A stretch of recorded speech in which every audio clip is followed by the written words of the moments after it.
shout out, folks. It's Bob the Old Rucker here. Redbeard and I and the rest of the shout out team pray you are having an outstanding American Day.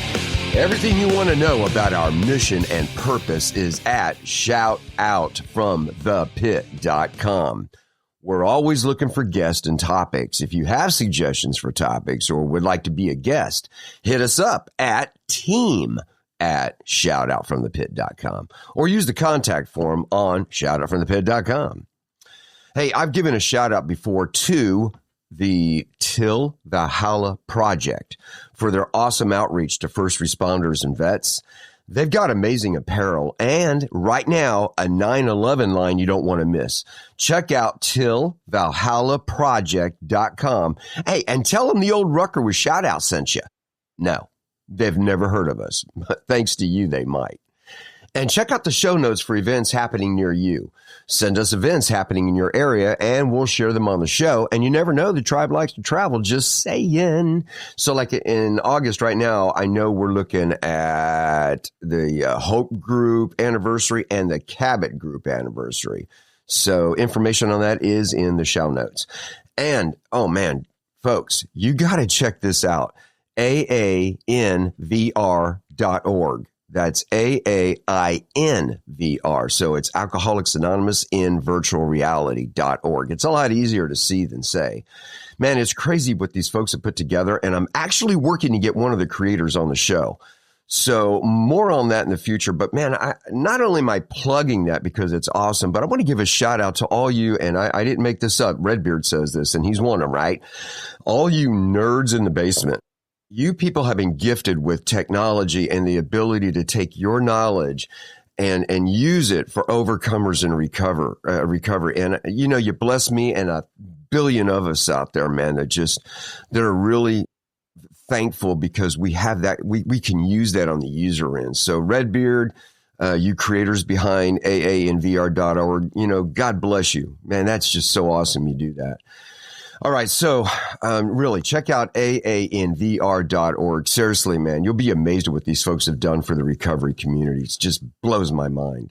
All right. And speaking of guests, what a lineup we have starting this week with the unabashed and brutally honest Trish.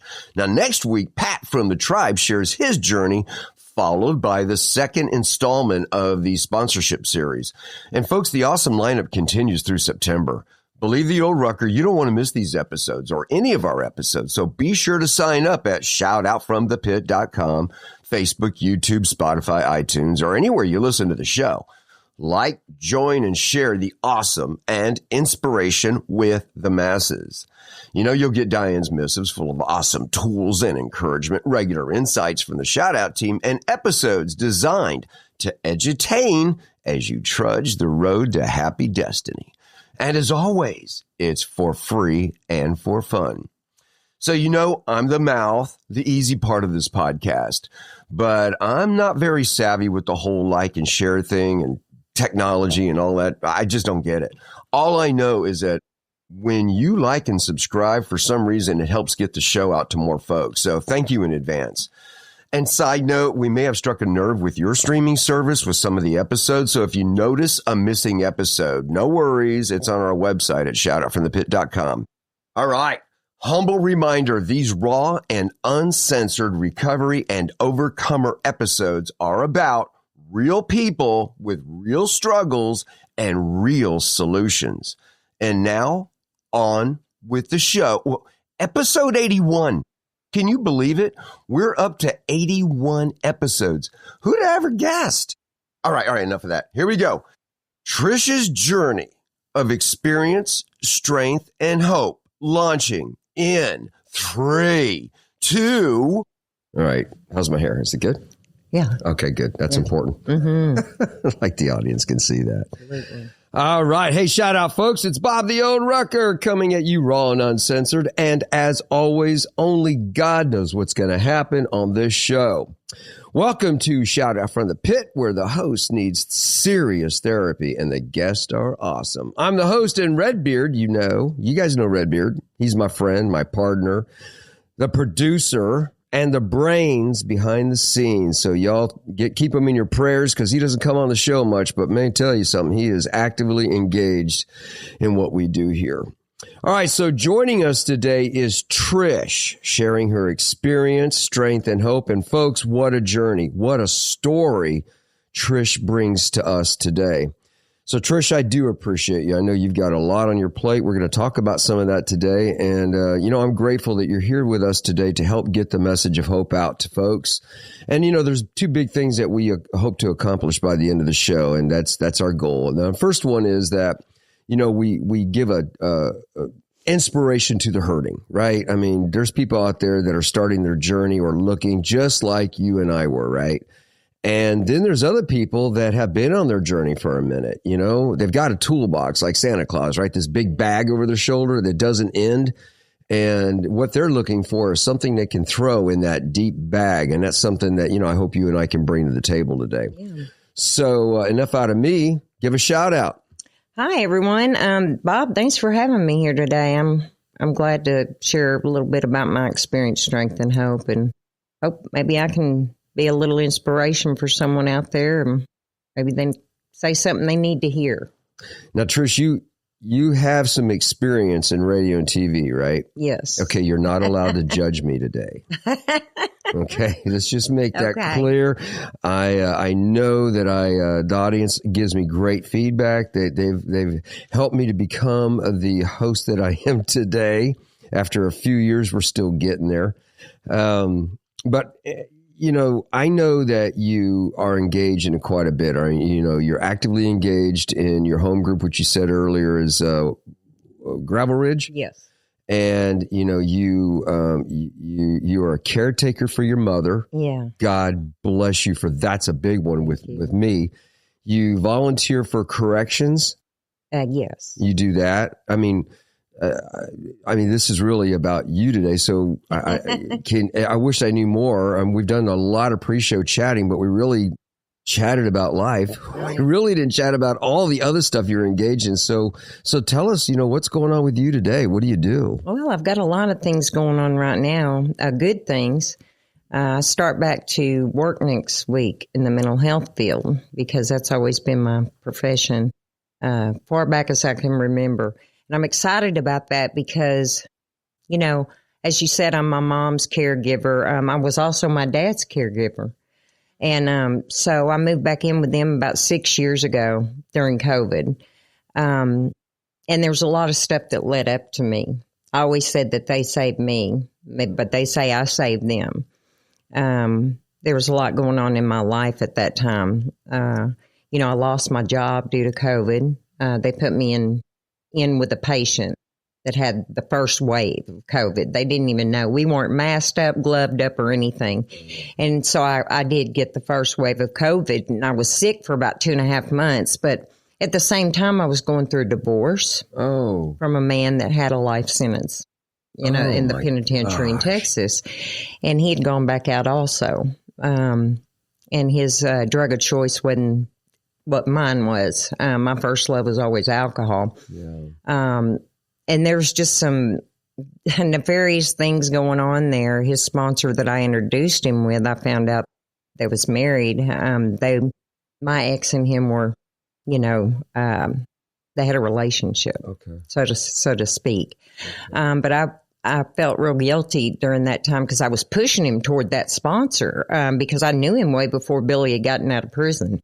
But in any case, my ex, I felt guilty because I was pushing him towards that relationship, and come to find out they were doing the dope together. So in any case, that was going on. I just built a brand new home and had to sell that, and many, many things. My sponsor of 7 years passed away, and I wasn't going to meetings like I did before. Sure. If you'd have told me at 4 or 5 years sober that by year 7 I would have went back out, I would have said you're crazy. Oh yeah, because right. I'm with you on that. They would say if she can sleep up here at the clubhouse, she would. I was very involved. But that is something I noticed about you, Trish, because you're intense.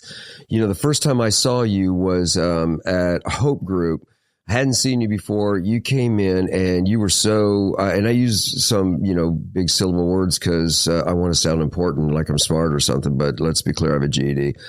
You were very articulate in delivering a message on sobriety. And I'm like, wow, who is this lady? But then you included in your sharing that you were coming back out of a relapse, and that I will say, because you and I have that in common. I too have gone down the road of more experiential learning. Boy, what a change that has in us. I mean, when we first come in, we get it. Yeah, okay, we go through all the struggles. We start on this journey. But then when we relapse, AA has ruined our drinking. Yeah. And now we see all these things in front of us. And you were coming to that meeting for a while.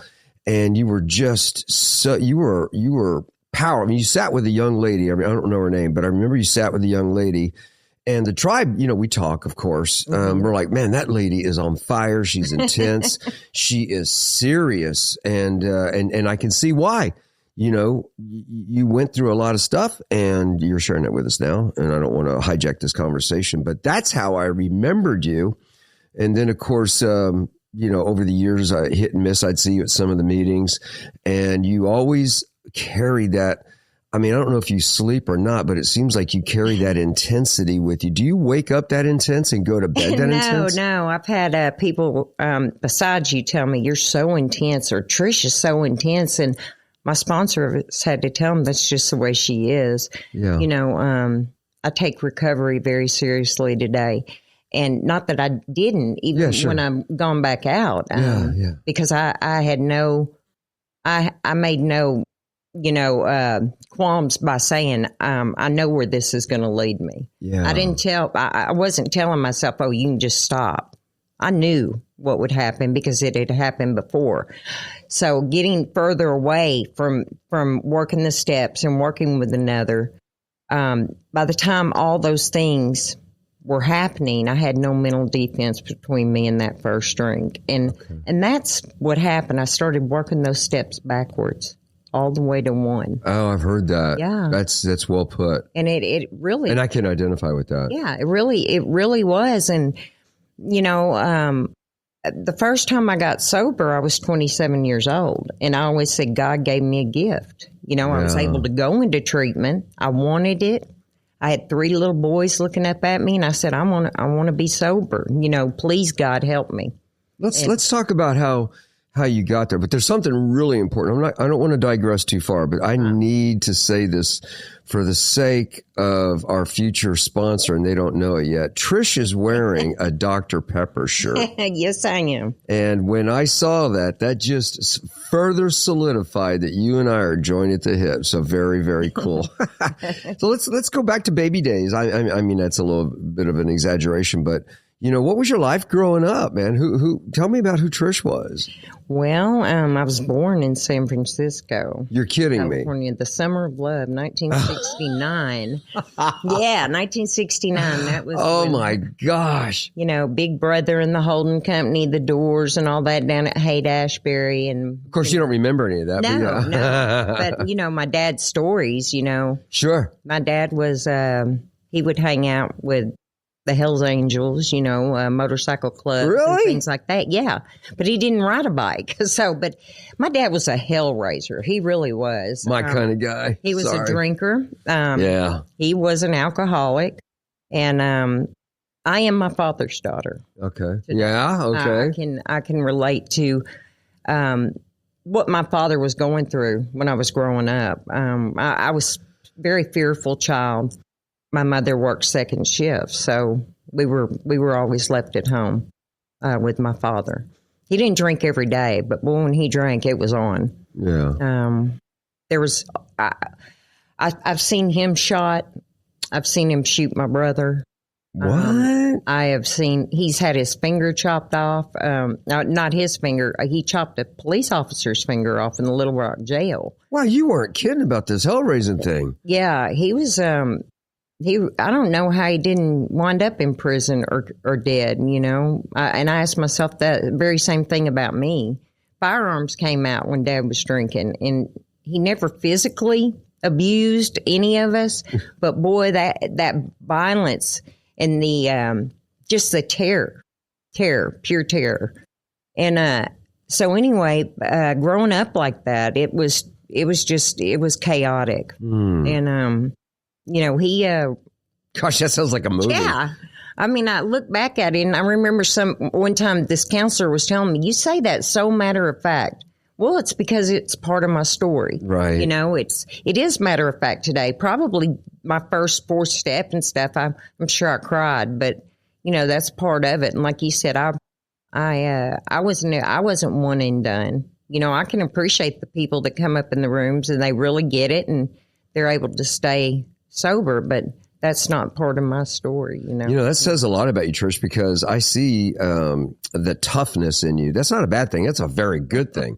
But I see, the resilience in you, the fighter in you, and I can see where that came from. Now, you mentioned you had a brother. Do you have other siblings? Yeah. I grew up with 2 brothers. 2 brothers. Yeah, where do you fall in? I'm the middle child. Oh, yeah. shoot. And so I grew up with 2 brothers, and we were all 2 years apart. Oh, okay. 67, 69, and 71.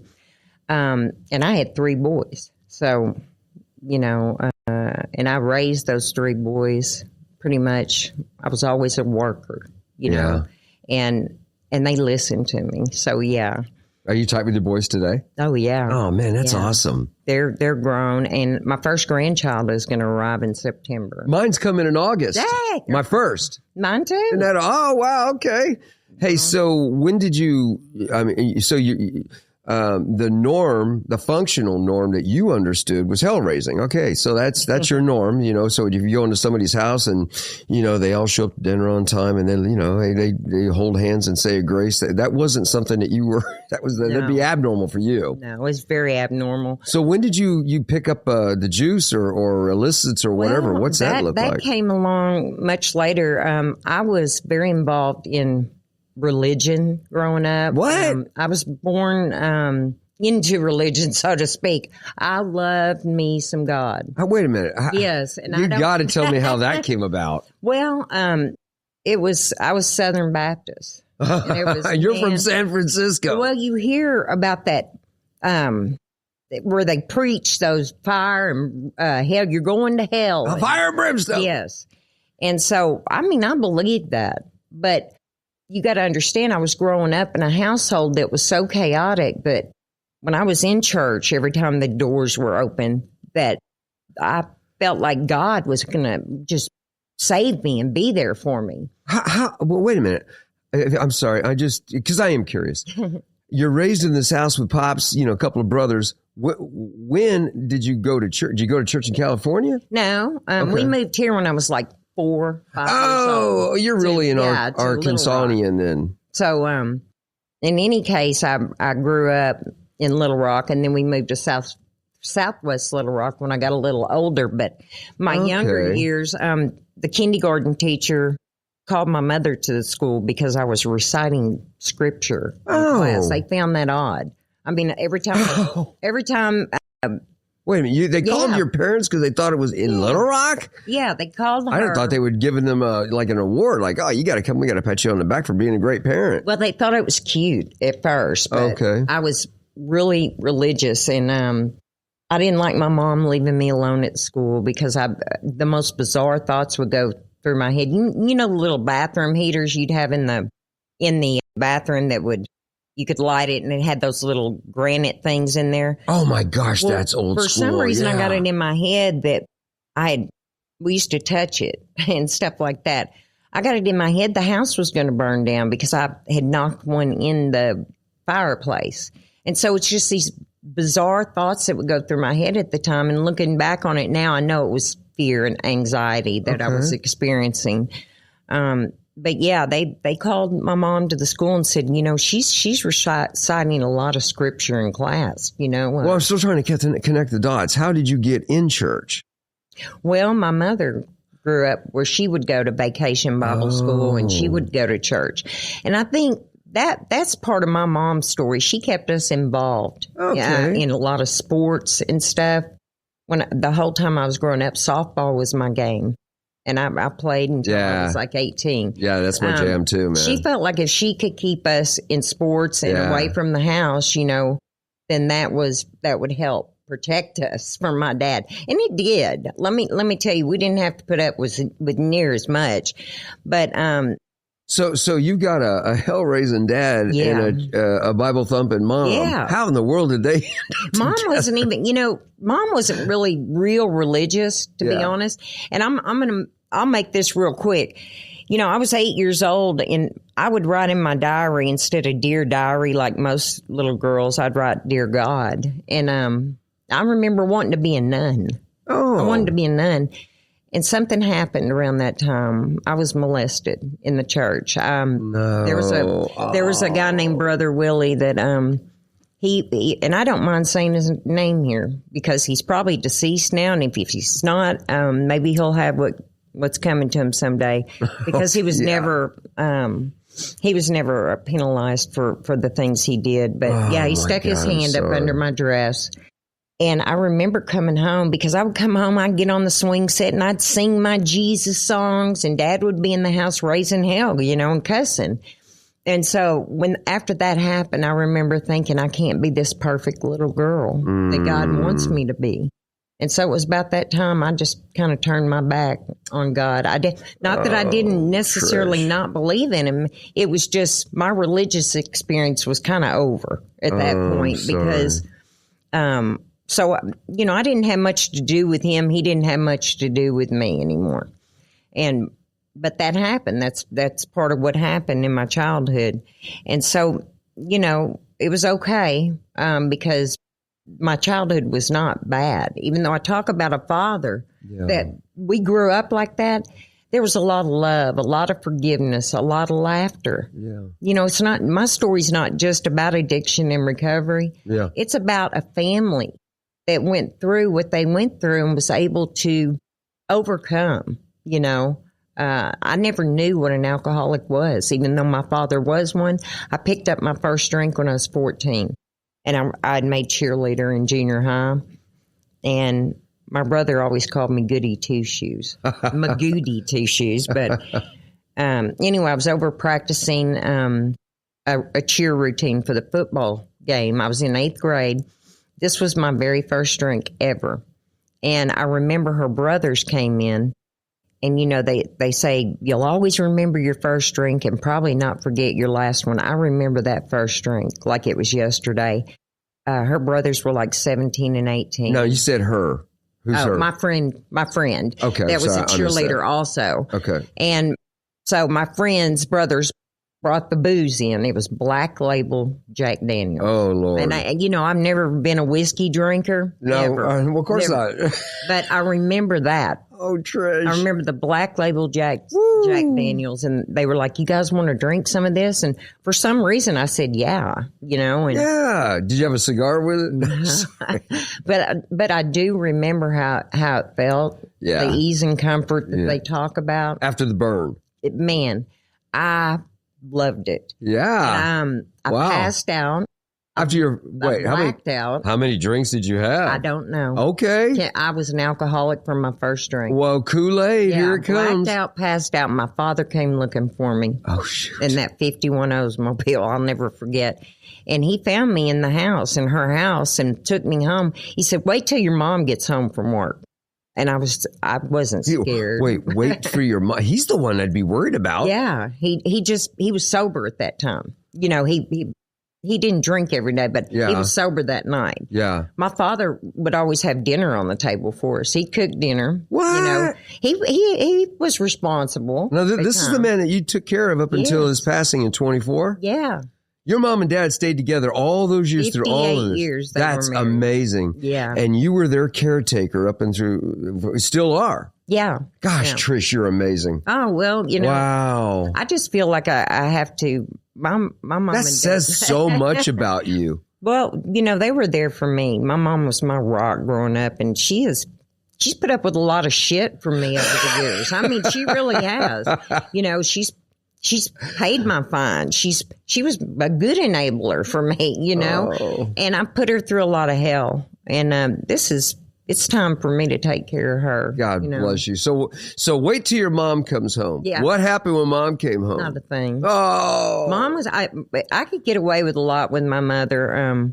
Later on in my teenage years, I tell her I was spending the night with a friend. Yeah. And she knew where I was. I was probably laid up with my boyfriend somewhere. And she was okay with that at the time. But, those brothers I grew up with told me the one thing that I did not mess with is they told me, you don't have sex. And my father told me that too. You better not. You better not let me hear about a guy messing with you. So my boyfriends were kind of scared. I'd be scared after what you just told me earlier. Well, and I was. I guess I was a virgin until I was almost 18, but I lost my virginity behind Mount St. Mary's. Thanks for sharing. Yeah. I don't care, You're so open. It was. I thought of all the places that I could do that behind Mount St. Mary's Catholic Church. And I don't know if at the time I was thinking, because I knew I was an alcoholic by the time I was 17. Sure. Because I got caught at school. But like I said, I remember that first drink and I chased it after that. Mom got home from work. Nothing was really said to me, and I went to sleep that night, and I remember waking up the next day thinking, I liked that feeling. Yeah. I loved it. Yeah. I was able to finally relax. Well, let's talk about that for a little bit, because you are an intense person. All right? I mean, I can feel the energy, man. If I have any batteries that are dying, I'm going to lay them near you. So, and that's a good thing. But now, so you felt relaxed. Why do you feel that you were like always tense and ready to go? Why, is that just your birth? Is that how you were born, ready to go, fired up? Well, it's just I never knew what was going to happen. The unpredictability that was going on around the house. I didn't invite my friends over because I didn't know if Dad would be on one. If my mom would get home from work and we'd have to stay out till 2 or 3 in the morning. Because Dad was up raising hell at the house. Okay. And we'd have to sneak back in and go to sleep and have to get up for school the next day.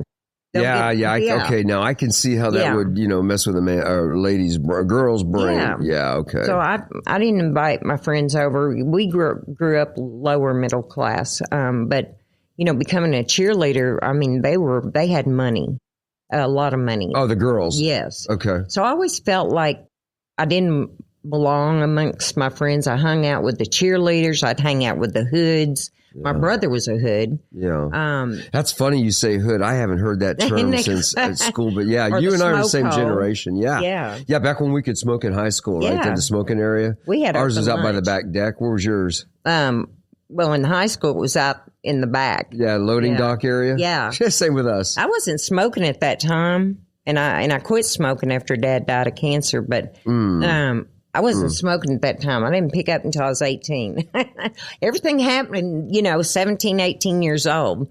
I always told my kids, you'll go through something in your life when you're about 17 or 18. A lot of times it's first heartbreak or something in your life. Oh, yeah. But anyway, so I chased that. I chased alcohol. That became something I loved.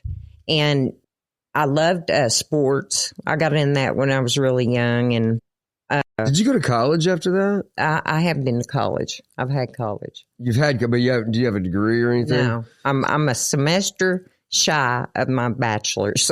But you got into, I know that's, the saying in the beginning of the show, right? Only God knows where the show's going to go. Yeah. You got into a successful career, though. You've had quite a few things in our pre-show chat that really, like I said in the beginning, don't judge me for the radio and TV. How did you get involved in that? Well, that was something that came along later. We started a ghost group. Oh, ghost group. Yeah, Arkansas Ghost Hunters was one of the first ones. And, we were going to be on Sci-Fi. We filmed our pilot show for it. And they were going to put us on TV before Ghost Hunters even came out. But that didn't come to fruition because they couldn't iron out the details for the contract. So in any case, we did radio around Halloween. TV cameras would follow us. Well, wait a minute. Let's talk about this because I'm kind of curious. So, well, I know this sounds kind of dorky because I don't know how to ask this question, but did you ever meet a ghost? Well, I've got some. I can't say I met one face to face, but I've got some compelling evidence because I always went into an investigation scientifically. I was going to disprove. Okay. I wanted to disprove what was going on. I didn't want to.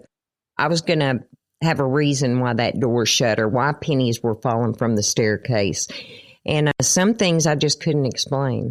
Some things would show up on camera you couldn't explain. This was at the beginning of digital cameras. How old were you when you did this? It was in sobriety. I was 20. It was right after I went to treatment the first time. I know, man, we're going to have to go back to that, but I'm sorry. I'm just so curious. So, all right. So you did, what did you do? Trish, what were you behind the microphone when you said you did like Halloween? What'd you do? Well, I was an investigator for the group. So you just shared I had an EMF detector. Oh my gosh. And we would set up a recorder in an empty room and go back and listen to it. And there'd be disembodied voices on the recorder.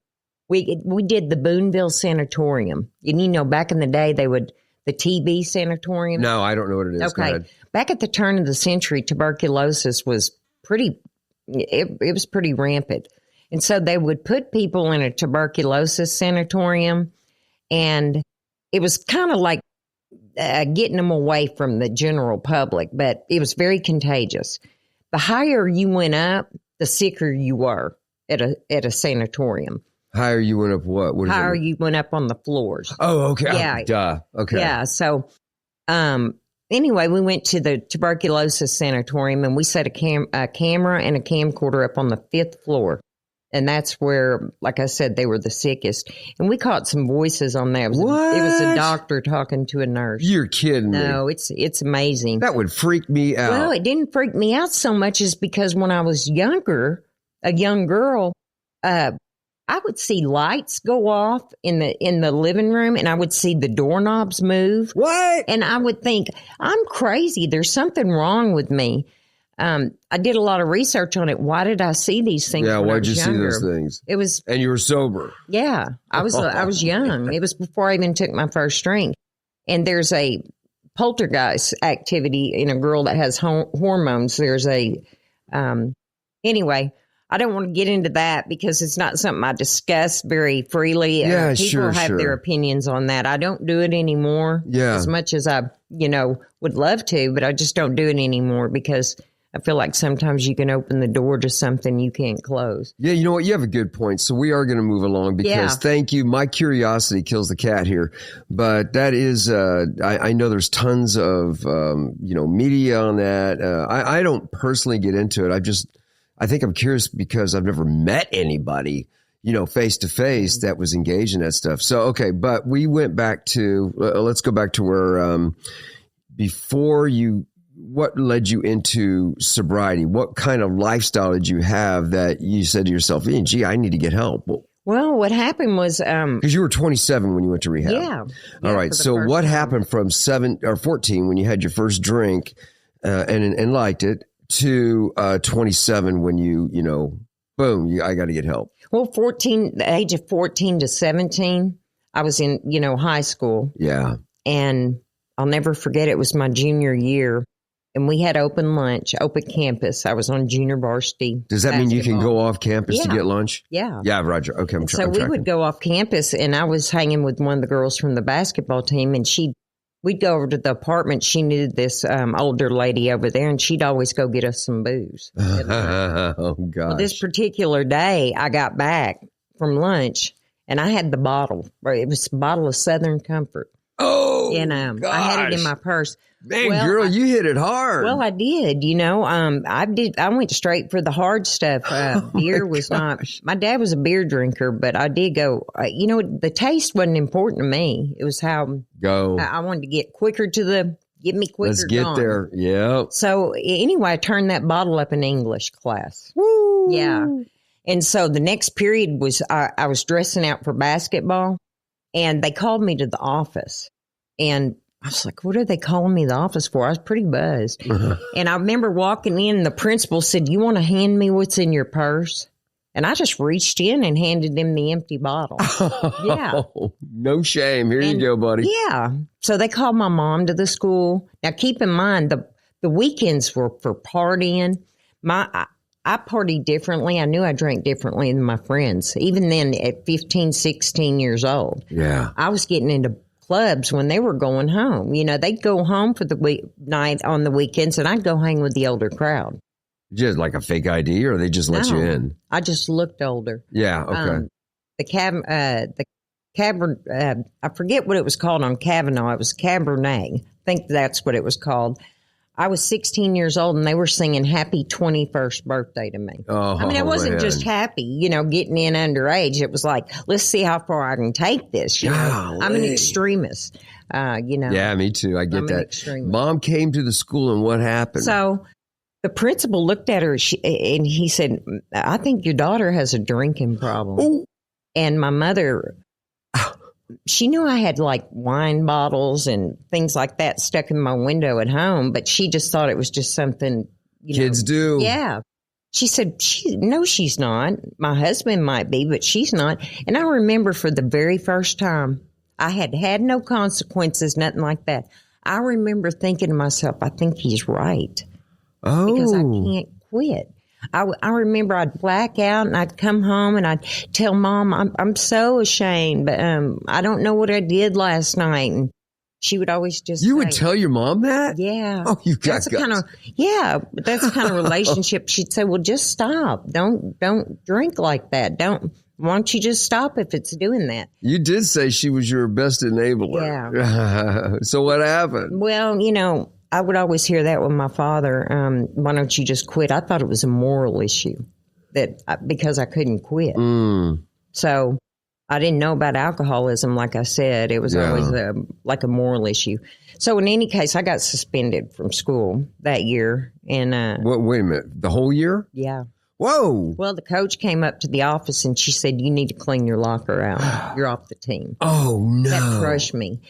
Because I loved sports. You know, it kept me busy, and she didn't ask. I felt like no one was trying to help me at that time. It doesn't sound like it. So it was like, get out. So what? Your damaged goods want you out. Well, I'd had, like I said, it was still fun for me. Yeah. I had not had any hard consequences yet, and that yet was soon to come. That was when I relapsed after going out. But what got me into recovery is I had my first child at 20, and I had my other two, I was 25 and 26. Were you married during that time? Yes. Okay. My first marriage was a 1-minute marriage. That's what I like to call it. I was married. Sounds like a Vegas marriage. Yeah, I was married just long enough. He was from Jerusalem, and I was married just long enough to have that child. Was he a Jew? No, he's Muslim. Yeah, that's another thing.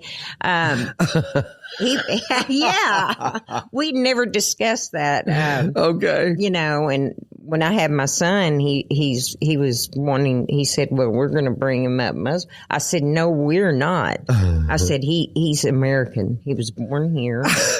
And, you know. Well, at the same time, you still got a little Bible thumping in the back of your mind, right? Well, yeah, but that was kind of far removed. Oh, sure. Now we're into the throes of let's have a good time. Yeah. I'm tracking. What are you, heathen?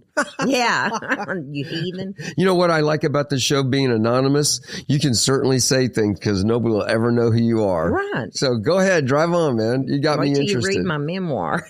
We're going to talk about that in a second, too. Yeah, this is... So you got the first child, and you're 22. Yeah. And in a 1-minute marriage, you said. Yeah, 1 minute. He cheated on me our entire marriage. Good, nice. With the same girl.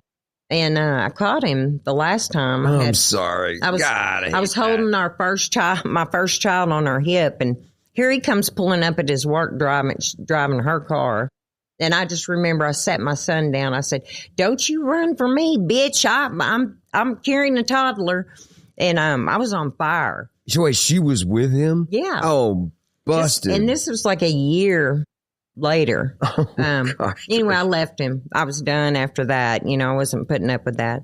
So I left him, and I met my other two father not too long after that. Your second, wait a minute. Yeah, my second husband. Second husband, there we go. And I'm going to tell you, that man treated me like gold. Oh, he was worried where you're going to go with that. I'm going to tell you, my family loved him. My mom and dad loved him like a son. I'm not sure I like where this is going. And no, for real. What happened? They really did. Well, my brother died in 1992. My younger brother, he drowned at the Buffalo River. Oh, my God, And Trish. my older brother was there. He saw it happen. And he said that, he was watching him. They were trying to get to the bank. And, 15 years prior to that, we'd been at the Buffalo. We were in the Marshall newspaper with a picture of us all that we'd made it to the bank. We were soaking wet. Well, fast forward, this is happening. They're in the river. A lot of people don't know about that river. It can get high when it rains, super high. And it was high. It had been raining for days. Yeah. And he was on a company float trip. Well, when the canoe went under, it went in the culvert of the rapids. And my older brother went for the life jacket, and my younger brother went for the ice chest. And I'd seen him the night before. And we kind of got into it because he was drinking a little bit when he picked my son up from the daycare. And I remember just saying, be careful, wear your life vest tomorrow. And so that was my last words with my younger brother. Sorry. But my brother saw that happen. He said his last words to him, he looked at him and said, I'm not going to make it, man. And he went under. And it took him 4 days to find him. So my father called me that. We were on the way over there, me and the kid's father. We were going to go out of town that weekend. But I remember my father saying, they can't find him. And I said, who? And he said, and I couldn't believe it. I said, it was just unbelievable. And so that's the first real big loss in my life that affected me. And how old were you then? I was 22. I was 22. So, and he's 2 years younger, so he's 20. Mm-hmm. My other brother was so 24. So young. Yeah. So I remember my older brother coming back, and I remember him telling my mom, they were standing outside, Mom, they're not going to find him. And the sound that came out of her mouth, I'll never forget that sound, the wail. Oh, my yeah, it was. gosh. She just wailed. So it kind of changed us all that time period in our life. But my father said, you know what? If it's going to mean anything, I want his death to not be for nothing. I'm going to quit drinking. Yeah. And so he quit for years. Not to say that he didn't drink once or twice or 3 times, but I mean, he really, especially when Mom retired, he stopped completely. But he did really, make an effort at that. And so if anything good came out of it, it was that. Because my brother was on his way with my dad. They were hell raising together. So he was going down the wrong path, the one that drowned. So I was proud of my dad that he was able to do that. Man, I appreciate you sharing that, but man, my heart goes out to you and your family. What happened to your husband during this time? Well, we were still together. Yeah. We were married and we got along great. He was like, we were number 1 and number 2 in the company selling. We just got along so good. Oh, you guys even worked for the same company together. Oh, that's cool. So we had been together a while. And anyway, I got pregnant. We got married and I got pregnant with my next 2 kids back to back. Okay. Irish twins, both born in March. Yeah. I've heard that term. That's funny. Well, I mean, I didn't think you could get pregnant so soon after having a child. And I got pregnant on the golf course. I guess it had to have been the only place I could have got pregnant. Oh my gosh, man. Happened. Throw TMI right out the window. We got St. Mary's and now we got the golf course. Is that St. Mary's you talked about earlier? Yeah. St. Mary's. I don't know where it's at, but I won't Catholic forget people this. up in the Heights, We'd party in their homes when their parents were gone. We just... Yeah, and his father was a prosecuting attorney for Little Rock, so that's why he never got in trouble. Okay, so we've got 2 kids, and so where are we at with this? So in any case, I was still drinking daily. Get off work, go to the liquor store. Now, keep in mind, my husband, he wasn't a drinker, not like me, so he would take care of me. He was the one that would drive and stuff. He liked smoking weed. Okay. That was a real he was a real pothead. So anyway, we'd go to disc golf tournaments. He played for state and stuff like that. And it was a lot of fun. But I remember I was drinking on a daily basis at this time, and I'd had them. And I just got sick and tired of it. I mean, I just literally thought, I've got to quit doing this. They'd be in bed, the kids would be in bed, and I'd get up the next day and start over, go to work, and I'd get another bottle, come home and drink until I passed out. And it just became a routine until finally I just remember hitting my knees one night saying, God, please help me. You know, I have to do this. You know, I can't, I've got these 3 little boys looking up at their mama, you know, and I've got to do something different. And like I said, I didn't know about Alcoholics Anonymous. Yeah. So the next day I opened the phone book and found Bridgeway. Oh my gosh. Yeah. The infamous Bridgeway. Yeah, Bridgeway. And met John G. was my counselor. John G. John G. Oh took me my to my gosh. first meeting. Now I don't know the man. Okay, Trish, I've never met him, but every single guest that I've had on this show that has mentioned John G. follows up with very similar vernacular to that. So you're 27 at this point now, and you're what our literature calls a high bottom drunk. You didn't lose anything. You just like, I'm done. Yeah. Hey, listen, pause for effect. But folks listening to the show, that's an example. You don't have to lose material stuff, but what you felt you needed to gain was what? What caused you, not the loss of material stuff, but what was there the categories of loss and gain? What would you see that looking like? Well, I had lost myself so much. I worked for Mothers Against Drunk Driving, and I went to the conference. I was smashed. I was trashed. Oh my gosh! We've got these women walking around that have lost their kids to drunk drivers, and I remember it was in Michigan, and I'm walking around trashed, and I know they knew it. And I got with the CEO in the elevator, and I know I made an ass out of myself. So when we got back from that conference, I was just so ashamed. You know, that I was ashamed. Oh, wow. And I quit my job after that. And soon after, that's when I got sober the first time. That was the first time. You talk about that high bottom. Yeah. Yeah, I had a high bottom that first time. I always say God gave me a gift that first time. I'm with you. By the time I went back out, I'd left that husband, my kids.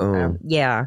And that's when I got involved in the whole ghost hunting stuff. Okay. Yeah. I thought the grass was greener. Okay. I see. Yeah. The ANLR auto message. Biggest mistake probably I ever made in my life, but that's neither here nor there. Every time I'd gone back out, I've learned a lesson. Okay. There was a growing experience there.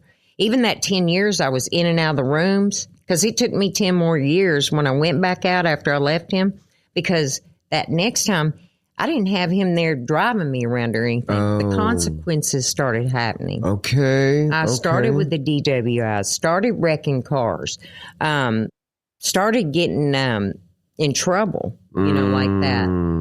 And in it, like I said, moved out to Benton, Saline County. And before I knew it, just like I said, in and out of the rooms, the same people would see me. One guy had 30 years. He'd say, well, come on back in here, baby girl, sit down. We saved your seat for you. And I would just say, he'd lean over real close. He'd say, let me ask you something. He said, is it any better out there? Ooh. And I would always say, no, it's not. And he'd say, well, thank you for keeping me sober today. Oh my gosh. He said, then I don't have to go back out there.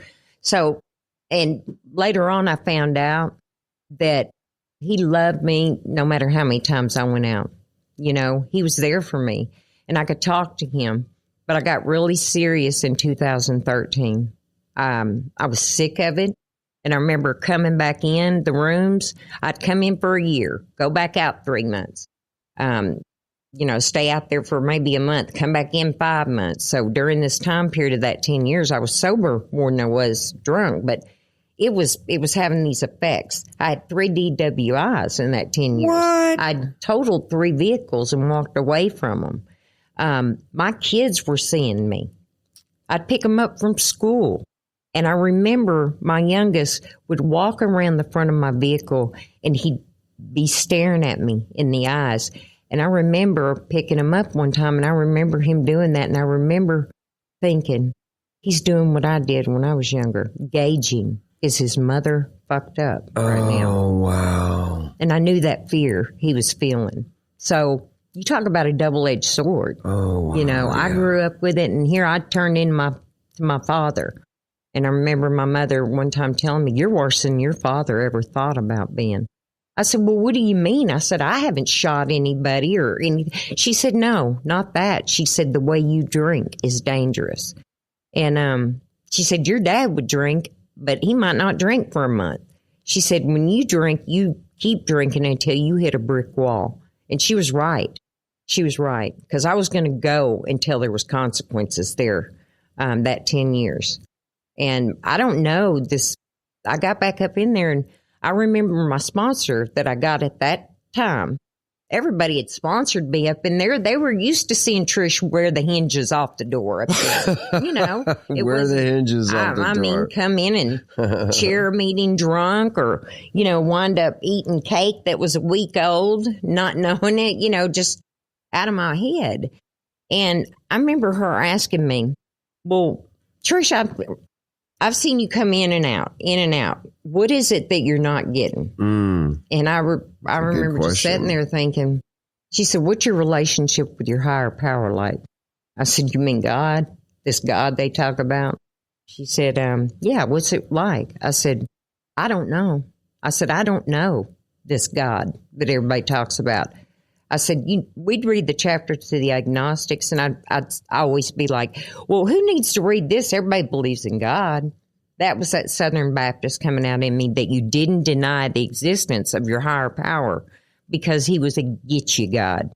And I told her, I said, I don't know what my relationship with him is like, because I do my thing, he does his. So if he's, you know, whatever he is, I don't know. And that's when she said, good, thank you for being honest. Now we can start working these steps. Oh, wow. And I listened to her, and I got in the middle of the herd. I did what they told me to do up in those rooms. I came early, stayed late. I started going afterwards to have coffee. You know, I didn't think it could be fun. And I remember about this time, a fella came up in there. He was missing a leg. He was yellow. And I was just getting sober, and he was sitting across from me in a wheelchair, and he was in a hospital again. And I remember looking at him thinking, man, he looks like I feel on the inside, because I was just so sick. And when he opened his mouth, he talked to me. He spoke volumes. He was real, raw, and honest. And he was a big part of my recovery back then, because, see, all I wanted to hear was, how was Trish going to quit drinking with all this shit going on? How I wanted sobriety by osmosis. Just let me come in there. Tell me how to get everybody off my back. Gosh, I can identify with that. Go ahead. I didn't want to look at me. Yeah, I sure. didn't want to look at myself. So I got honest about the whole God thing, because that third step, you know, we have to take that third step. And I'd always do 1, 2, 3, start on writing my stuff down, and I'd drink. 1, 2, 3, drink. And I would always say, I don't understand why I'm drinking, you know, because, well, it's because I wasn't getting honest. And when I say honest, I mean brutally honest with myself deeply. You know, you can be I can be surface honest with a person all day long, but man, it sucks looking at the shit. Well, deep down, I'm thinking of, and you help me out with this. I think it's like chapter 5, how it works. And again, correct me if I'm off here, but something to the effect about being, I don't have the big book right here with me, but being rigorously honest. How it works. That is the right area, right? We have to be rigorously honest in all our affairs. It talks about that. We can't afford to hang on to resentments and anger. Yeah. That's a dubious luxury of the normal man. Define normal. That's what I always said. Talking to somebody ghost hunted here. But, you know, so it really tells you in that chapter of how it works. Yeah. I love it. It's my favorite part of the book. Okay. Because it goes step 1 all the way through 12 in how it works. But when you get into the 12 and 12 and not just the big book, it really will break those steps down. So that's why I like a big book study and a 12 and 12 study. It's not just about, when I first came in to recovery, it was about stopping drinking. Right. But I found out after a while, it's not about staying up in those rooms 2 and 3 times a day. Granted, if you need to at first, okay, but it's about learning to live too outside of those rooms and getting some coping skills that I didn't have. That emotional barometer. I'd be off and running. Anger was, man, I loved it. Pissed me off. I would be off and running, man, looking for my drink. Gave me an excuse. I was very angry. And I learned how to look at that and gauge my emotional barometer. And later on, that same guy that had Emotional 30 years barometer. told me, you have the patience of Job. He said that to you? Yeah. Yeah. But, wait a minute. yeah. Why would he say that? Well, because I see you as if you don't get up here, I'm going to have to carry you across the finish line. Let's go. Yeah. Where did that come from? It was just throwing myself into, I became very spiritually fit, as they talk about. I was very sick. I'm still sick. So in any case, I was sober almost 8 years. And this man I was seeing, he got out of prison and came, and we were married, and we built a new home. All this was going on. I had a great job at the hospital, and then COVID hit. I left him not because, I would have to reach in around his beard to get my creamer. And I'd tell him, I'm not comfortable with this. It's not conducive to a good marriage. And he would say, well, I'm not an alcoholic, you are. And so anyway, it just wasn't working. It was very toxic marriage. And so I wound up leaving that house and moving into this little duplex. Yeah. Nice little duplex. But my sponsor died right at that time. She died. And then I lost my job because of COVID, and I was alone. My kids were grown at this time. And it was 2019. That's what it was, 2019. Okay. And I remember my mom calling me, telling me she said, I have breast cancer. I don't remember going and getting the alcohol bomb. I don't remember going and getting it, but I did. It was a 6-pack of beer. And like I said, I wasn't going to meetings. I didn't get a new sponsor. I'd gotten away from that for probably just 6 months. And before I knew it, I picked up a drink because I like I said, how soon I forgot. Yeah. We have no coping skills. I had no coping skills between me and what was right in front of me. That was my solution. And I remember drinking it. And I do remember thinking, well, I'm going to do this, and I'll just drink until I die. Yeah. That's what I thought. I was in a deep, dark place, depression. My mental health was suffering. I'd never had any mental issues. I worked in that field, but I felt like I was losing my mind. And they talk about the progression of the disease later. Okay, the first time I got sober, I didn't have any of those circumstantial things that made me get up in there. I wasn't court ordered.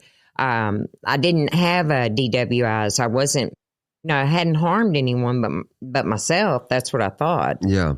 The second time I came up in there, it was just, I was soul sick. I really was. This third time, it almost earned me a toe tag. It really did. My mom asked me, it got to a point, my mother knew I was drinking and everything, but it got to a point she said, can you please come back and live with me and your dad? I need you to take care of me. I'm going to be going through chemo and all that. Oh, my gosh. It gave me a purpose, though. Yeah. Thank you. Because I was sitting out. Silver lining. Yes. I was sitting out on that course to do myself in, I guess. I wasn't brave enough to take my life any other way. So I was going to do it with the bottle. And anyway, I moved back in with Mom and Dad, and my mother, the one that always knew if I drank one beer, she could tell. She knew something wasn't right. Yeah. She knew something wasn't right. But she didn't know if it was alcohol because I was having to nip on a bottle all day so I wouldn't shake. Oh, yeah. See, it had gotten to that point where I was shaking. Gosh. And so anyway, I finally got honest with her. I finally got honest where I said, Mom, I've been drinking every day. She said, what? I said, yeah. I said, it's been going on for about 7 months. And I said, I need to go into detox. And she said, no. She said, let's try to do it here at the house. Worst thing ever, folks. Don't ever try to detox from alcohol on your own. You know, I was told the only thing that could kill you was coming off alcohol and the benzodiazepam, anxiety medicine. Opiates, you wish you're dead, because I came off those at one time and I felt like every bone in my body was breaking. And that was way back in 2010. I've never taken any of that since. But anyway, day 3 of coming off that alcohol, no alcohol in my body. I was seeing hands reach through the window trying to grab my mother's TV. I thought puppies were melting on the bed. What? Yeah. Good Mom said night. I grabbed the blanket up and went in my room, cuddling that blanket. But the real kicker was I thought my attorney, my divorce attorney at that time, one morning had passed out in my room. And I called the paramedics and told them that there was a man passed out in my room. And I was downstairs in the kitchen when the paramedics showed up. And I had 4 chihuahuas. I was just holding them as tight as I could to my body. And they went flying up the stairs and they went in my father's room.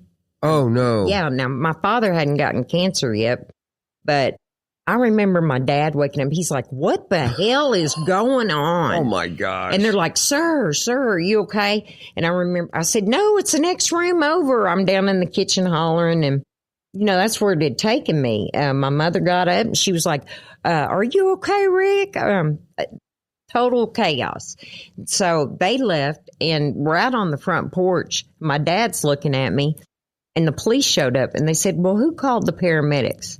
My dad pointed to me on that porch and he said, my fucking crazy daughter. Oh, my gosh. Now, we kept stuff from Dad, a lot of that. So I don't know at that time if I think he knew something was going on, but he wasn't quite sure. So anyway, I was in full psychosis. Yeah.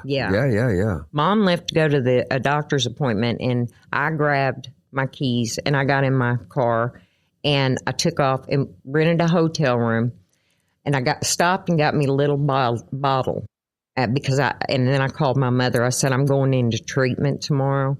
I said, I want to stay on the phone with you though all night if you're going to be up. And she said, yeah. So I nipped on that bottle and I started leveling out. I started feeling normal. Yeah. The next morning I went back over there. Mom took me to Bridgeway again. Yeah. They took my blood pressure. It was 50-something over 30. And they called an ambulance. Was that like a candidate for The Walking Dead? I know. Gee, my name. Well, I didn't feel bad. You know, I was like, what do you mean it's 50-something over 30? They said, yeah. That's incredible. Yeah. And they didn't know how I was walking. Yeah, because that's like just a step away from your just heart stopping. Well, my potassium level had tanked and I didn't know. So they came and got me, sirens going. And Mom went back to the house and got my dad. And by the time she got over there, I was in ICU.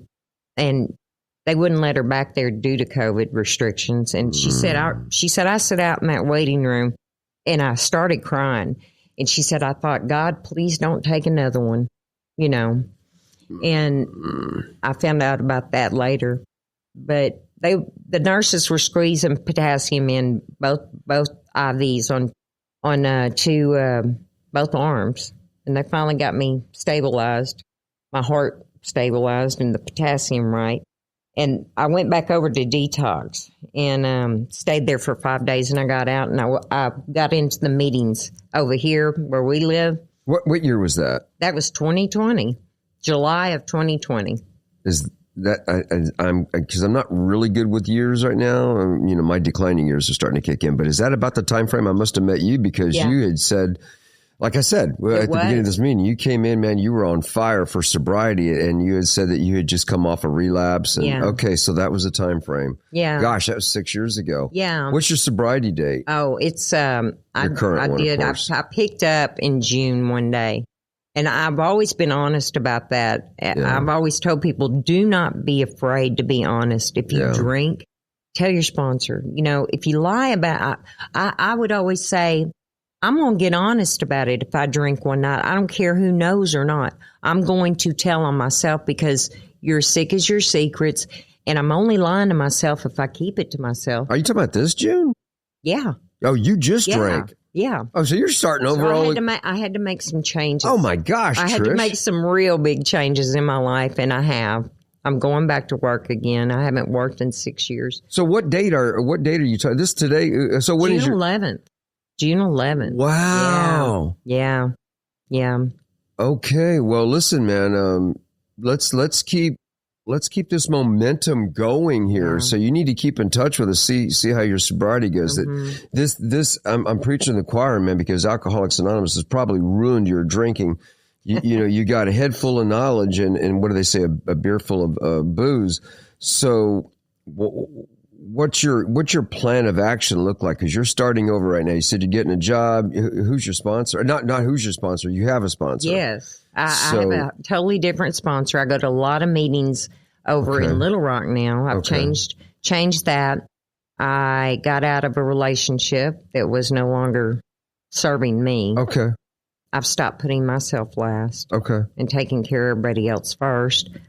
When I moved in with Mom and Dad, I had to stop working my career. You know, I have the equivalent of a bachelor's degree in mental health. Yeah. And I had to, that was a lot of my self-worth and self-esteem was built up in that, how much I worked. And I found out later that that's not what it's about. That you get your self-esteem and self-worth by doing esteemable things and things that make you feel worthy. And that's working with other people. Yeah. I always say God didn't put us here to just for ourselves. He put us there to help our fellow man. And so the best sobriety I've ever had is working with others. Yeah. So I'm saying this because I can identify with you. Gosh, you're episode number 81 here. So,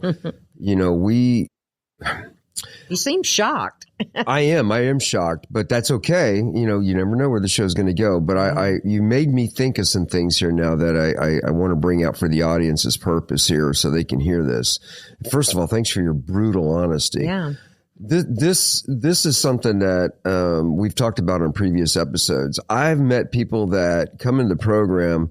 They do like one meeting a week. I'm like, I don't know how you do that. We've met other people that the only time they show up to a meeting is to get their annual coin. Yeah. I don't get that. But then I meet the tribe. Mm-hmm. You've heard the tribe. Everybody's heard of the tribe around anybody that's been in the Little Rock area. They'll say, "Is he part of the tribe?" And I know who they're talking about when they mention that. There's a large group of us that if a guy misses, if we haven't seen him for a week, right? Mm-hmm. Man, we're all calling, and it's not that type of church where you been, heathen? You've been backsliding. Being accountable. Yeah, we don't do stuff like that. Yeah, it is exactly that, and some of the tribe members have slipped and fallen, and they come back. Mm-hmm. Okay, so this is not a business of condemning somebody. It's a business of edifying people. But this is the point I want to make.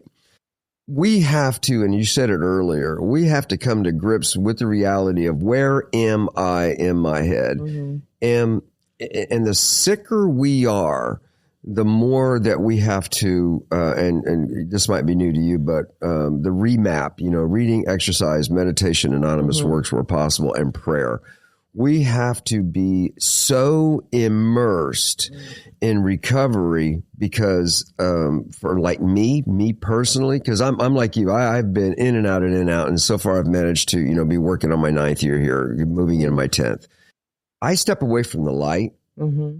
I step into darkness. Yeah. Now, some people, it takes a while for them to pick up again. Right. Not me. I've got a track record. I know my track record. I threw a party for myself when I made 9 days sober. Mm-hmm. I went out and bought a bottle because I made it 9 days, man. That's something to sell. So reward yourself there. But that's the dysfunctional thinking in sick people like me. So my humble advice to you, because you are a female version of the old Rucker. Absolutely stay immersed and I don't know of any female tribes out there, but I would ask you to be the founder of one.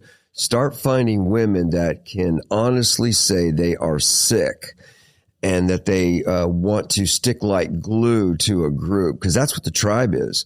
You know, we've got, I don't even know how many guys are in this group now. It started off with a handful of guys. It started off with 2, then 3, then 4. And now it's such a large group. When we meet here in the studio, because we can pack in 50 people in here. This, when we make arrangements in this room. Yeah, it's amazing how many people we've had in here. And when Shannon throws the annual Christmas tribe dinner or breakfast, it's a breakfast she puts together. I mean, we literally split up into 3 rooms. Wow. You know, in this house. That's what it's about, that fellowship and doing that. I put together a softball team, co-ed softball team in sobriety. I just love having fun in sobriety.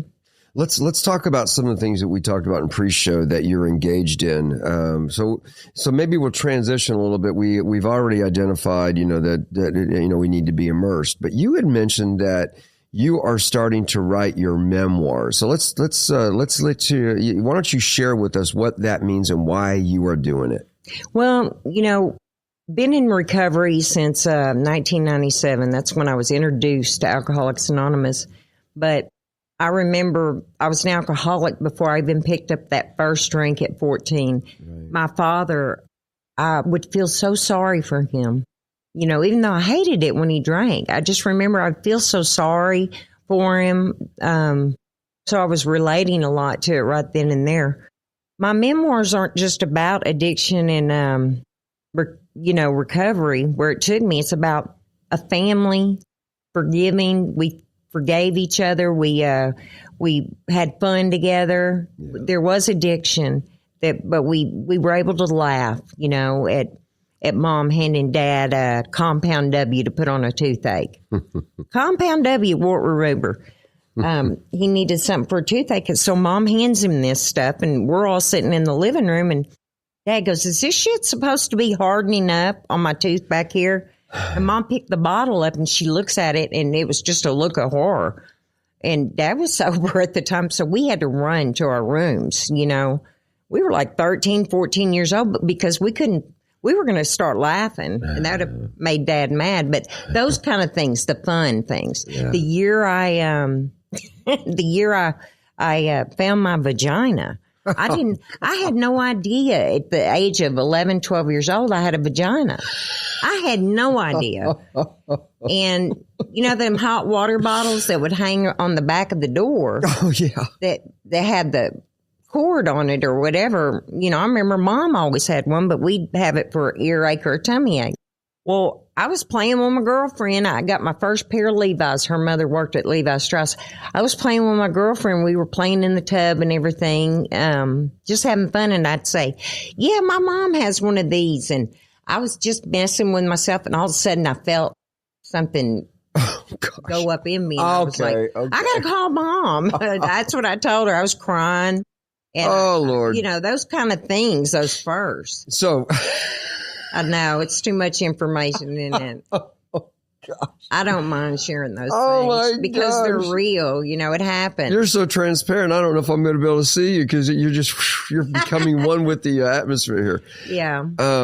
I wanted to, the reason I asked you to bring that up is because we've done a series with different published authors called, I think it's something to the effect of Therapeutic Writing and Recovery. Mm-hmm. So, and these authors come from around Arkansas, but they're also engaged in other states, close states, you know. But I would encourage you to go through the library that Redbeard set up. And look for some of those because they'll give you some tips on the writing. And I really emphasize this, also for the audience, obviously. I wouldn't even mention this. There's something magical about therapeutic writing. And I say in recovery because even if you don't have the label of alcoholism or any kind of, illicit addiction, there's something therapeutic about writing. But then if you ever... now the techniques are to be able to do like you shared in a pre-show chat. How do I organize my thoughts and what have you? And all those tips are on previous episodes. But if you want to get involved in a formal writing environment, I'm giving a huge mega shout out to 2 organizations. One is the Ozark Creative Writers that is held annually October in Eureka Springs, the same place we have Springtime in the Ozarks, exact same location. And we have writers and speakers that come from all over the nation. But more locally, the one that they actually turned me on to, and I have become friends with so many great people in this workshop, is in Searcy. Yeah. Oh, I've heard of that one in Searcy. It's called the White County Creative Writers. I think, and forgive me if I'm saying this wrong, but it's that effect. I can give you that information after the show, but I think we've actually put them in the show notes in previous episodes. So I'm going to encourage you to stay on that route because it will help you to stay sober. Even if you don't, the levels are, okay, so right now you have a desire, so you're writing. Then the next thing is, putting them in order. And enjoying what you're doing as you're discovering things about yourself because audience members, if you haven't heard of the fourth and fifth step, that's when we get into writing down, basically our case study in different formats of our past. And when you do those things will come up that, of course, you'll want to share with your sponsor, right? Yeah. And so this is the first time I've really been able to elaborate on this, and I'm doing it in a Reader's Digest type of format, so it's real tight. But then if you want to take it even further, then you after you've had these guys show you how to edit and write and rewrite and all that other cool stuff that goes with it, taking it to the next level means, do I even want to publish this? Yeah. And if you become, a person in that circle, because a lot of the people go to this workshop and they have no interest in publishing. Mm-hmm. They have every interest in learning how to write. They join these contests, short story contests around the nation. Mm-hmm. They submit their stuff to different magazines and what have you, just for, just because it's fun. But right. To get into the audience of publishing, well, they will help you with that too, if that's something that interests you.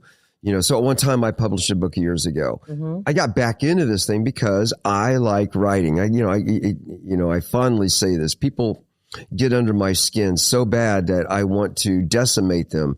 And I can't do it without going to prison, but I can do it with a pen. Yes. And you can kill somebody 32 different ways and they don't even know they're dead. But you're, writing it out and having fun with it. All right. Yes. So I would encourage you to do that. It is therapeutic. My son is a storyteller.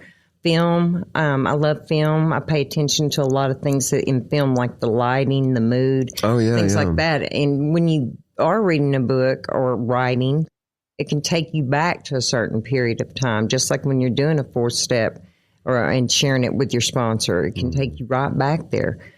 I've done many fourth steps, and it's always something I need to look at. Yeah. But this is this book I've been working on for a while, and when I started out, I thought, I don't know who wants to read this, and there's been 2 or 3 people I've let them read a chapter or 2, and they said, "Guys, you're laughing 1 minute, and then 2 pages later you're crying." Yeah, you got a flare there. So I just tell it like it is. I am. Yeah, you have no problem with that. Raw.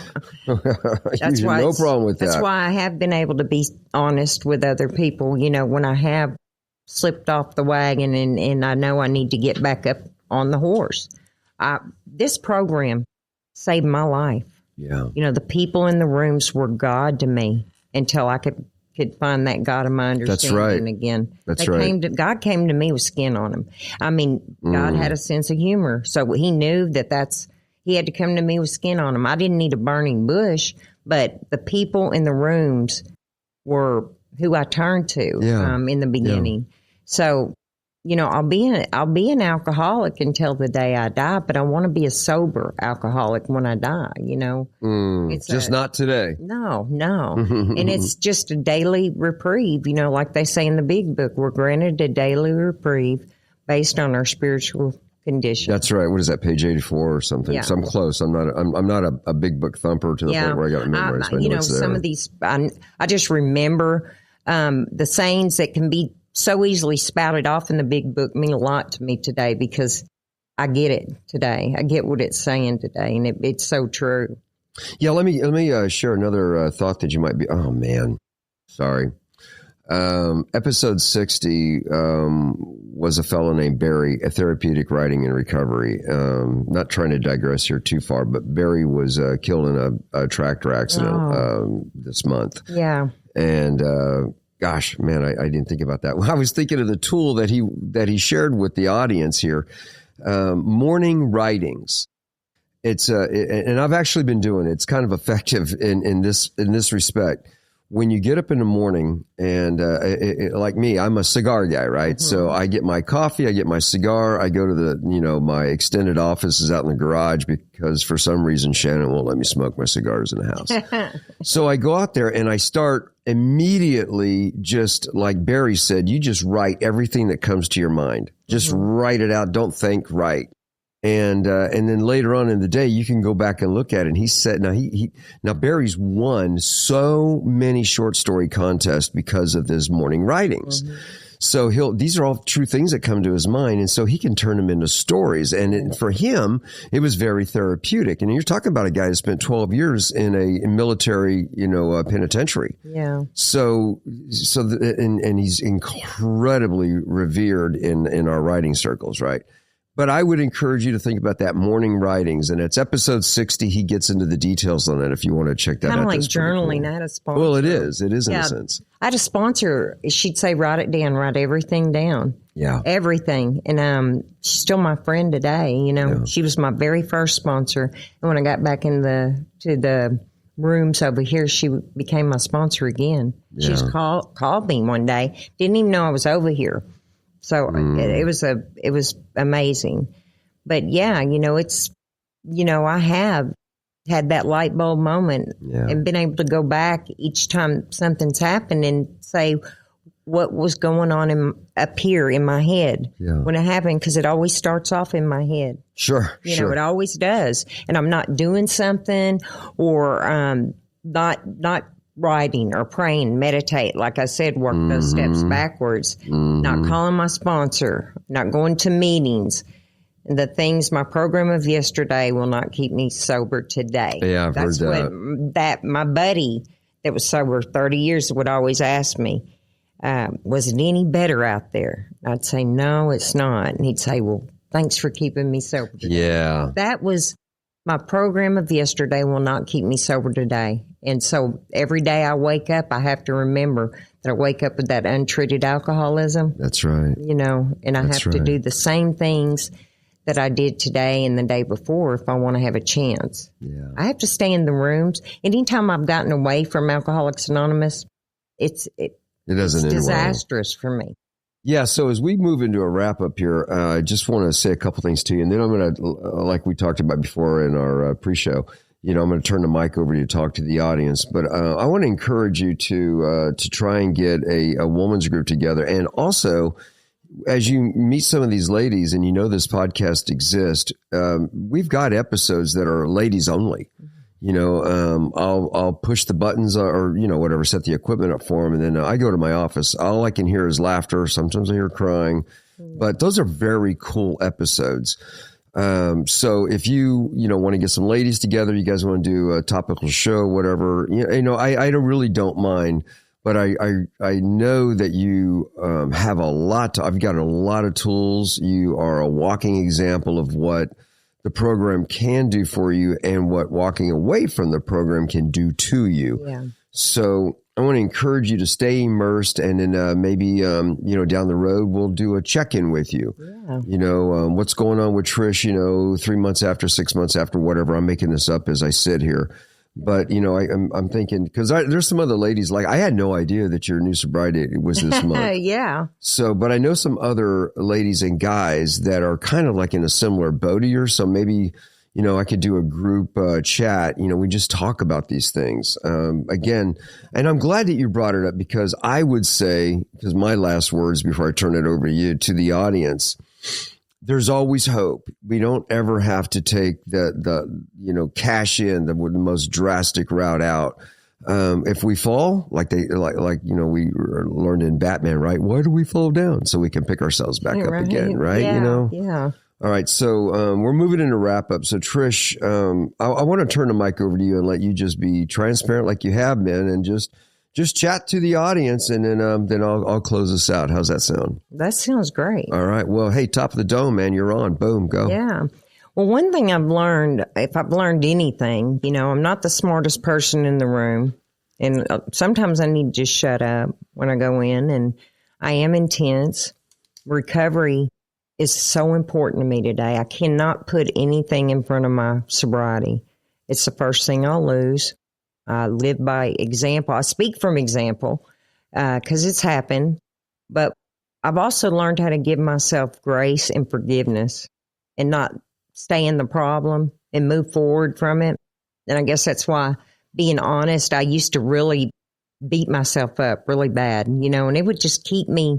I was just setting myself up for another drink, I had to learn to forgive myself. And somebody told me one time, if God can forgive you, who are you not to forgive yourself, and not having that faith. But I've learned also that you don't lose any of those years or any of that time in sobriety, that you have. Now, you may go back out there and you may stay out there 5 years, 10 years, whatever, but what you know before, it may not be as strong.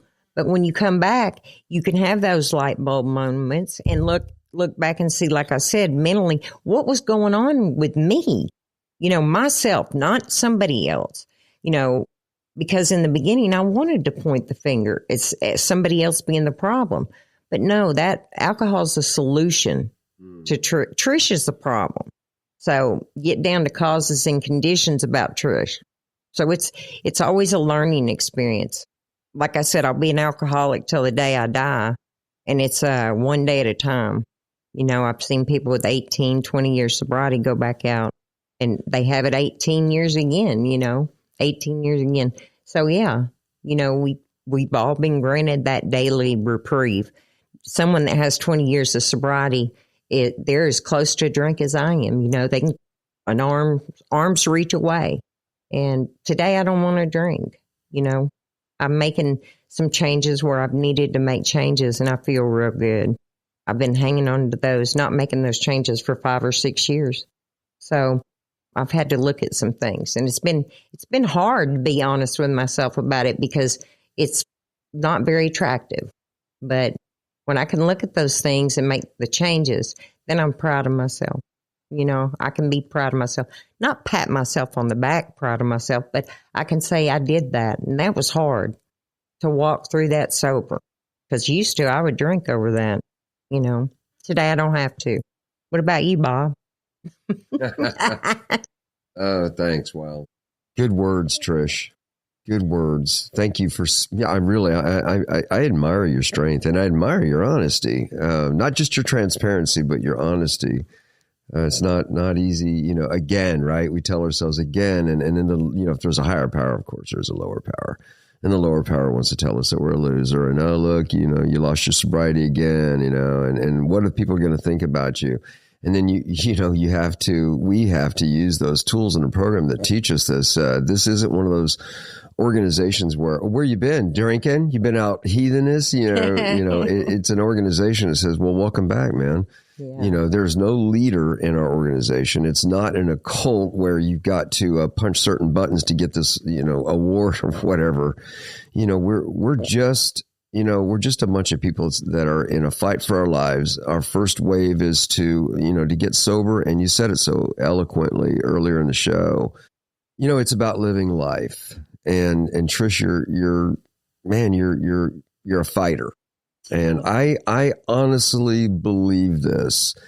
Those of us, and I said earlier, the sicker we are, the more that we have to work the program. But I'm also going to add to this, the more that we have to contribute to humanity in sobriety, I believe the more that we are under attack by this lower power. And I think that you are, and me too, I do believe I'm in that category.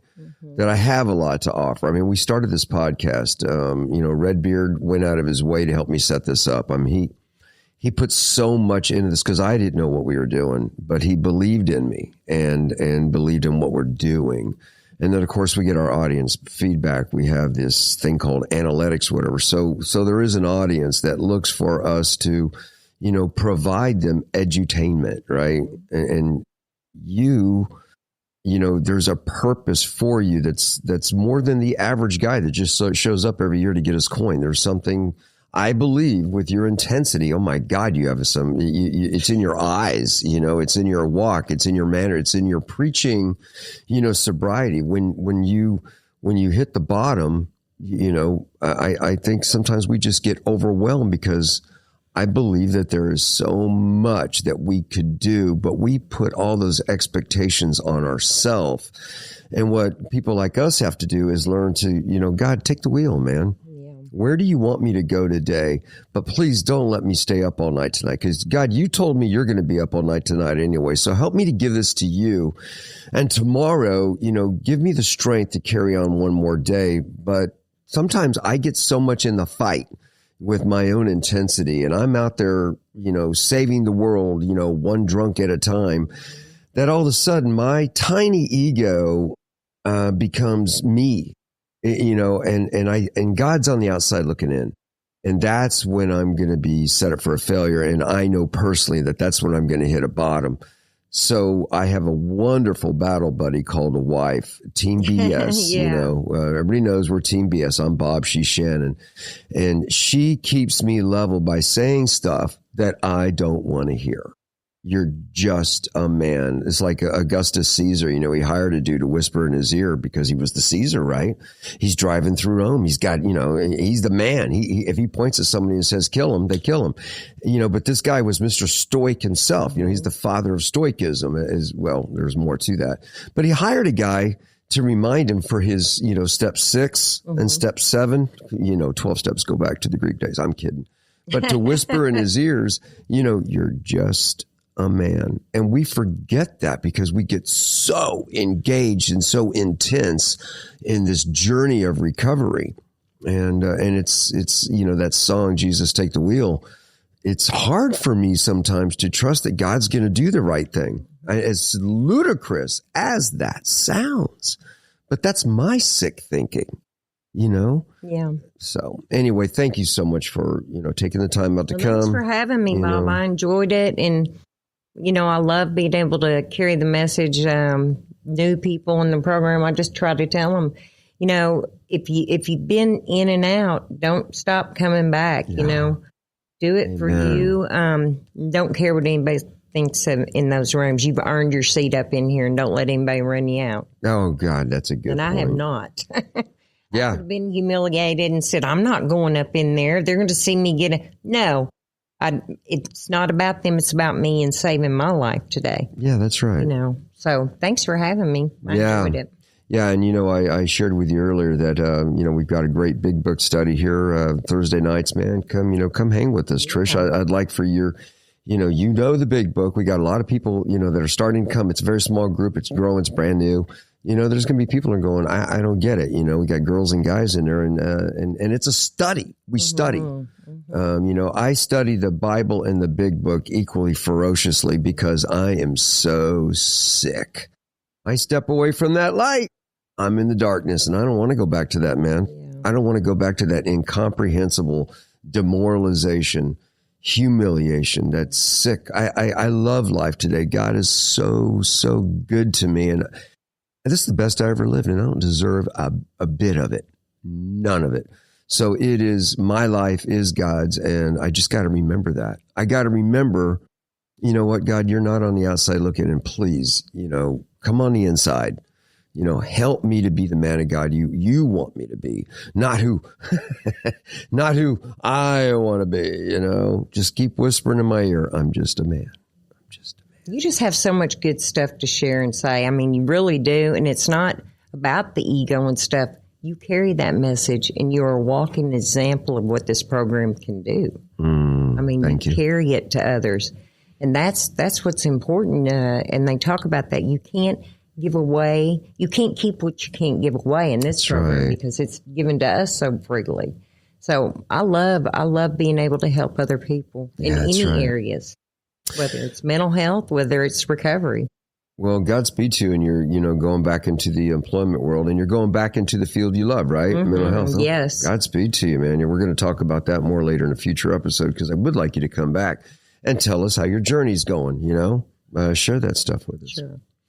All right. So that's a wrap on today's show. God bless you folks for hanging in there. And I am curious what your feedback is, man. Open, transparent. We love it. You guys, you audience your feedback has brought the show to where it is today. I've gone back and listened to the earlier episodes, and I could tell that I had both thumbs in my crankus. I didn't know what I was doing, and I'm still learning.